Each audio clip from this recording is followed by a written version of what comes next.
শিশু মৃত্যুর জন্য হামের যেই ঘটনা ঘটছে চলমান, এটার জন্য যদি ইউনূস সরকার কিংবা আওয়ামী সরকার জড়িত থাকে, তারা যদি দায়ী হয়, তাহলে আপনি তো নির্বাচিত সরকার আছেন, আপনার কাছে পাওয়ার আছে, আপনি তাদেরকে ধরে নিয়ে আসেন।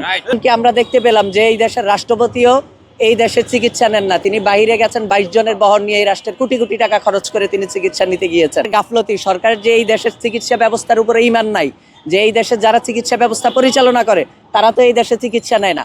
গত 4 দিন ধরে আমরা শাহবাগ জাতীয় জাদুঘরের সামনে স্বাস্থ্য ব্যবস্থা সংস্কার এবং চলমান হামে আক্রান্ত শহীদ শিশুদের মৃত্যুর প্রতিবাদে আমরা এখানে অবস্থান কর্মসূচি পালন করছি এবং গতকাল শুক্রবারে বাদ জুমা আমরা শহীদ শিশুদের স্মরণে আমরা গায়েবানা জানাজা পড়েছি। এখন যেহেতু শনিবারে আপনার মিনিস্ট্রিগুলা বা অধিদপ্তরগুলা বন্ধ থাকে, আজকে রবিবার, আমরা সেই শহীদ শিশুদের প্রতীকী লাশ আমরা তাদেরকে হস্তান্তর করব।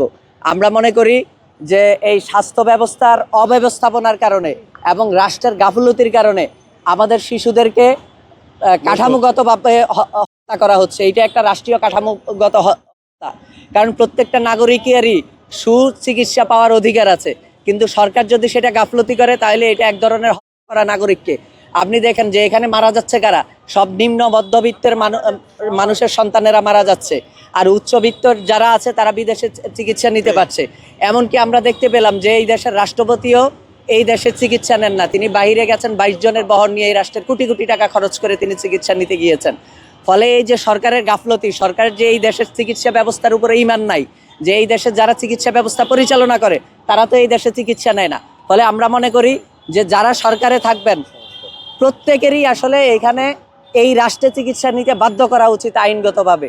এবং আমরা দেখছি যে সরকার অন্যের উপরে দায় চাপাচ্ছে, ইন্টারিমের উপরে দায় চাপাচ্ছে, আওয়ামী লীগ সরকারের উপরে দায় চাপাচ্ছে। এখন তো একটা নির্বাচিত সরকার আছে। এই ঘটনার জন্য, এই শিশু মৃত্যুর জন্য হামের যেই ঘটনা ঘটছে চলমান, এইটার জন্য যদি ইউনূস সরকার কিংবা আওয়ামী সরকার জড়িত থাকে, তারা যদি দায়ী হয়, তাহলে আপনি তো নির্বাচিত সরকার আছেন, আপনার কাছে পাওয়ার আছে, আপনি তাদেরকে ধরে নিয়ে আসেন, আপনি তাদেরকে বিচারের আওতায় নিয়ে আসেন না। সমস্যা কোথায়? কেউ তো বাধা দিচ্ছে না। কিন্তু আরেকটা বিষয় হচ্ছে, যারা আগে স্বাস্থ্যমন্ত্রী ছিল, স্বাস্থ্য উপদেষ্টা ছিল, তারা না হয় পালিয়ে গেছে, কিন্তু সচিব থেকে আমলা, সমস্ত আমলারা তো এই রাষ্ট্রে আছে, তাদেরকে ধরেন না কেন? শুধু তো উপদেষ্টার সাবেক স্বাস্থ্যমন্ত্রী দায়ী না। ফলে এটার জন্য আমরা স্বাস্থ্য অধিদপ্তর মুখে আজকে প্রতিবাদ স্বরূপ আমরা কফিন হস্তান্তর করব। আমরা শহীদ শিশুদের গায়েবানা জানাজা পড়েছি, অবস্থান কর্মসূচি পালন করেছি, হচ্ছে পদযাত্রা করব স্বাস্থ্য অধিদপ্তরের অভিমুখে। আইন শৃঙ্খলা বাহিনীর পক্ষ থেকে তো আমরা বাধা পেয়েছি, সেটা আপনারা যখন সাংবাদিক ভাইরা এসেছেন দেখেছেন। আমাদের এখানে আমরা যখন এই কর্মসূচিটা ঘোষণা করেছি, তখন গোয়েন্দা সংস্থা থেকে বারবার আমাদের সাথে যোগাযোগ করা হয়েছে, মানে কলের পর কল। কালকে আমরা দেখেছেন যে আপনাদেরকে লেটেই আসলে আমরা প্রেস রিলিজটা পাঠিয়েছি, যাতে তারা কোনো ধরনের হেঁচাল করতে না পারে।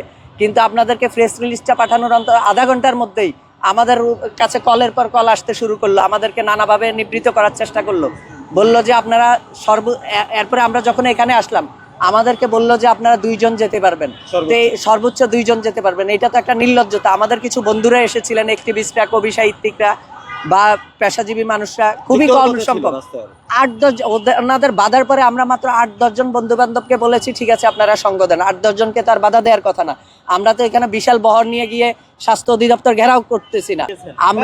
আমরা হচ্ছে আমার নাম আহমেদ ইসাক, আমি কবিতা লিখি এবং অ্যাক্টিভিজম করি। আমার পাশে যিনি আছেন তিনি আরমান হোসেন, অ্যাক্টিভিস্ট এবং শ্রমিক অধিকার কর্মী। তার একটি শিশু আসলে আক্রান্ত হয়েছে। ফলে আমরা দলমত নির্বিশেষে আসলে এই আন্দোলনটা করছি। আমরা বিক্ষুব্ধ জনতার ব্যানারে করছি।